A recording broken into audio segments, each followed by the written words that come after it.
তাওহীদ media, বিশুদ্ধ ইসলামের পথে। নতুন ছেলে সন্তানের নাম আব্দুল্লাহ রাখতে চাচ্ছে। শুনছি সাহাবার নাম রাখলে তাদের প্রভাব সন্তানের উপর পড়ে, কিন্তু যখন দেখলাম আবদুল্লাহ ইবনে উবাই একজন মুনাফিক সাহাবী ছিলেন, তার নাম আবদুল্লাহ থাকা সত্ত্বেও, এই কারণে আমার ভয় হচ্ছে আমি আমার সন্তানের উপর আবদুল্লাহ ইবনে উবাইয়ের মতো সাহাবীর প্রভাব পড়তে পারে, বিধায় আপনার পরামর্শ চাচ্ছি শেখ। আচ্ছা, প্রথমত আবদুল্লাহ নামটা আল্লাহর কাছে অত্যন্ত প্রিয় নাম।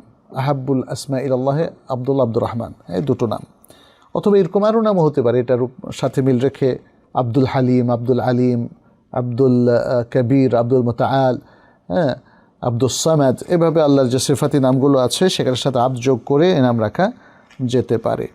কিন্তু আপনি শঙ্কিত হচ্ছেন যখন দেখলেন যে আবদুল্লাহ নামের একজন ব্যক্তি মুনাফিক ছিল এবং তার নাম আবদুল্লাহ ইবনে উবাই।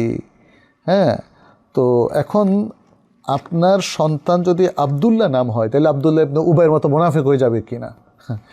ভাই, আপনার প্রশ্নটাও একটু বিদঘুটে প্রশ্ন। আবদুল্লাহ যদি আল্লাহর প্রিয় নামের কাতারে থাকে তাহলে দুষ্ট লোকের প্রভাব কি করে পড়বে?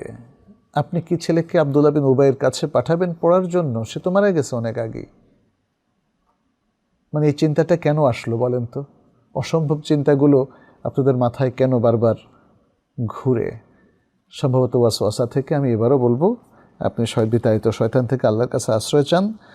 হ্যাঁ, যেই নামগুলো আমাদের কাছে স্বীকৃত, কোনো কালে ওই নামের কোনো লোক যদি মুনাফিক অথবা কাফের অথবা মুশরিক হিসাবে ধরা পড়ে তাতে কিছু যায় আসে না।